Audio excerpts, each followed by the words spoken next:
Assalamualaikum warahmatullahi wabarakatuh. Sebelumnya perkenalkan, nama saya Ridho Sidki Ramadan dengan NIM 0110324009. Di sini saya akan mempresentasikan tugas akhir bahasa Indonesia dengan judul Penerapan Bahasa Indonesia yang Baik dan Benar dalam Konten Digital untuk Bisnis. Abstrak. Penulisan ini bertujuan untuk menjelaskan prinsip penggunaan bahasa Indonesia dalam konteks digital, menganalisis pengaruhnya terhadap efektivitas komunikasi, serta mengidentifikasi tantangan yang dihadapi pelaku bisnis digital. Bahasa Indonesia yang sesuai kaidah tidak hanya meningkatkan kejelasan dan efektivitas pesan, tetapi juga membangun citra positif dalam kredibilitas perusahaan. Namun, penerapannya menghadapi kendala seperti beragamnya tingkat pemahaman audiens, dominasi bahasa gaul atau asing, serta keterbatasan sumber daya untuk pengawasan bahasa. Penulisan ini menyimpulkan bahwa penggunaan bahasa yang tepat dapat meningkatkan daya tarik konten, membangun loyalitas pelanggan, dan memperkuat brand image. Pendahuluan, latar belakang. Di era digital yang serba canggih ini, kemajuan teknologi informasi telah membawa perubahan besar dalam berbagai aspek kehidupan, termasuk dunia bisnis. Salah satu perubahan yang paling terlihat adalah pergeseran metode pemasaran dan komunikasi yang kini banyak dilakukan secara digital. Dengan munculnya berbagai platform online seperti media sosial, situs web, aplikasi, dan platform e-commerce, bisnis kini memiliki peluang lebih luas untuk menjangkau konsumen dari berbagai penjuru dunia. Rumusan masalah. Yang pertama, apa saja prinsip-prinsip penggunaan bahasa Indonesia yang baik dan benar dalam konten digital untuk bisnis. Yang kedua itu, bagaimana penerapan bahasa Indonesia yang baik dan benar dapat meningkatkan efektivitas komunikasi dalam bisnis digital. Yang ketiga, apa saja tantangan yang dihadapi oleh pelaku bisnis digital dalam menerapkan bahasa Indonesia yang baik dan benar dalam konten digital. Manfaat penulisan. Pertama, menjelaskan prinsip-prinsip penggunaan bahasa Indonesia yang baik dan benar dalam konteks konten digital untuk bisnis. Yang kedua, menganalisis bagaimana penerapan bahasa yang baik dan benar dapat mempengaruhi komunikasi yang efektif dalam bisnis digital. Yang ketiga, mengidentifikasi tantangan yang dihadapi oleh pelaku bisnis digital dalam penerapan bahasa Indonesia yang sesuai dengan kaidah. Kajian literatur. A. Konsep bahasa Indonesia yang baik dan benar. Bahasa Indonesia yang baik dan benar merujuk pada penggunaan bahasa sesuai dengan kaidah tata bahasa yang telah ditetapkan dalam Pedoman Umum Ejaan Bahasa Indonesia atau PUEB. Penggunaan bahasa yang baik mencakup dua aspek utama, yaitu kejelasan dan kesesuaian. Bahasa yang baik dan benar harus memenuhi beberapa kriteria antara lain.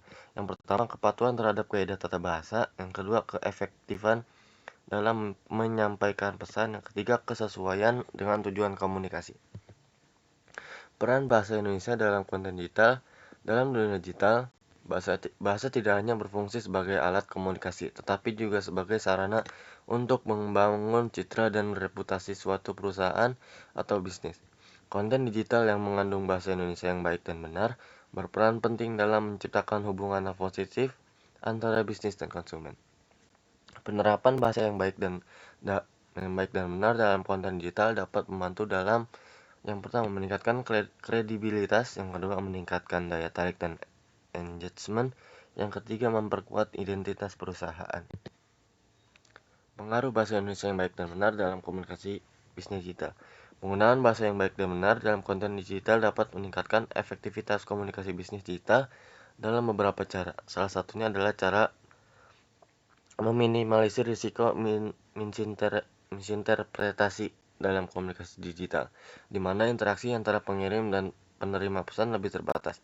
Kesalahan dalam pengguna bahasa dapat menimbulkan kebingungan atau bahkan kerugian. Oleh karena itu, penggunaan bahasa yang tepat sangat penting untuk memastikan bahwa pesan yang disampaikan dapat dipahami dengan jelas.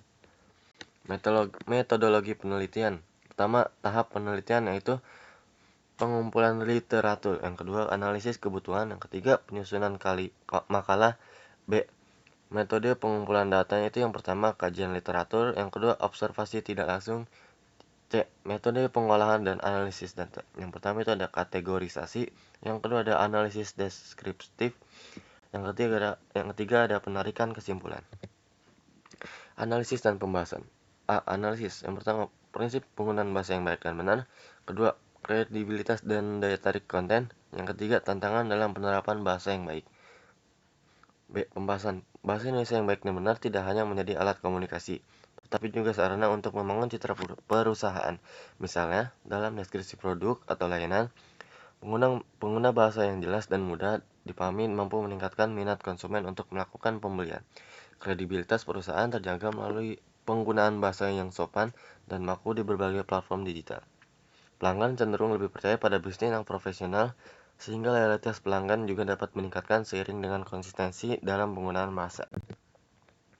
Kesimpulan dan saran, penerapan bahasa Indonesia yang baik dan benar dalam konten digital sangat penting untuk meningkatkan efektivitas komunikasi dalam bisnis. Penggunaan bahasa yang tepat tidak hanya memperkuat pesan yang ingin disampaikan, tetapi juga menciptakan citra positif bagi perusahaan. Meskipun ada beberapa tantangan dalam penerapannya, seperti perbedaan tingkat pemahaman, audiens, dan pengaruh bahasa gaul. Penting bagi pelaku bisnis untuk menjaga kualitas bahasa dalam setiap konten yang diterbitkan.